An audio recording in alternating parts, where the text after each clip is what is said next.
150 থেকে 200 হবে আহতের সংখ্যা, এবং এর ভিতরে প্রায় 50+ হবে তীব্রভাবে আক্রান্ত হয়েছে, যাদের প্রচুর ব্লিডিং হচ্ছে। আমি কিছু বোঝার আগেই আমার পিছন থেকে দেখি যে আমার এখানে গুলি লাগছে, এই পিছনে এই সাইডে। 3:30টার দিকে কলম বিসর্জন কর্মসূচি ছিল আমাদের। মানে আমরা আমাদের দাবি যদি সরকার মেনে না নেয়, তাহলে আমরা আমাদের কলম সরকারের কাছে জমা দিয়ে আসব। এই উদ্দেশ্য করেই আমরা সবাই গেছি কলম জমা দিয়ে আসব। কিন্তু সেখানে আমরা দাঁড়িয়ে যখন ব্রেকেট দিয়েছি, আমরা দাঁড়িয়ে স্লোগান দিচ্ছিলাম আমাদের দাবির পক্ষে।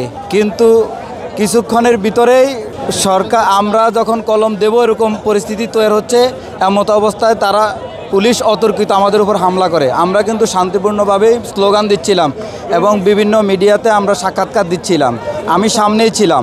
হঠাৎ করে তারা প্রথম পানি মারা শুরু করে, গরম জল মারার পরে আমরা যখন ছিন্নভিন্ন হয়ে যাই, আমরা এক পাশে চেপে যাওয়ার পরে পুলিশ এসে লাঠিচার্জ করতে থাকে। লাঠিচার্জ করলে আমরা দৌড়াতে থাকি, পিছন থেকে বারবার গুলি এবং টিয়ার শেল মারতে থাকে এবং সাউন্ড গ্রেনেড মারতে থাকে। আমি সাউন্ড গ্রেনেড এবং গুলি বা সাউন্ড গ্রেনেড দ্বারা আমি আহত হয়েছি কিনা তার আমি উপর হয়ে পড়ে গেছি।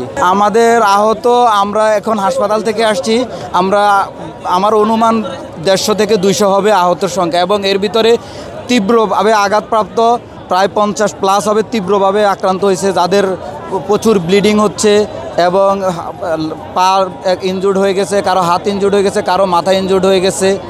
বেশিরভাগ আমাদের অনেকেরই পা ইনজুর্ড হয়ে গেছে। আমরা ওখানে শাহবাগ গেছি, শান্তিপূর্ণ কর্মসূচি আমাদের শেষ পর্যায়ে। আমরা আসবো কিছু বোঝার আগেই পুলিশ সাউন্ড গ্রেনেড, গুলি, তারপর ককটেল যা মারার সেগুলো তারা মারছে। বিভিন্ন শিক্ষক, সহকারী শিক্ষক, প্রধান শিক্ষক, নিরীহ যারা, তারা সবাই রাস্তায় পড়ে গেছে। আমার মনে হয় যে 1 থেকে 200 আহত হয়েছে। আমি কিছু বোঝার আগেই আমার পিছন থেকে দেখি যে আমার এখানে গুলি লাগছে, এই পিছনে এই সাইডে। তারপর আমি পিছনে যাওয়ার পরে তারা ট্রিটমেন্ট দিচ্ছে। প্রাথমিক সহকারী শিক্ষকদের 3টাই দাবি ছিল। প্রথম দাবি হচ্ছে আমাদের 10ম গ্রেড, দ্বিতীয় দাবি ছিল আমাদের শতভাগ পদোন্নতি, এবং তৃতীয় দাবি ছিল আমাদের 10 এবং 16 বছরে উচ্চতর গ্রেড।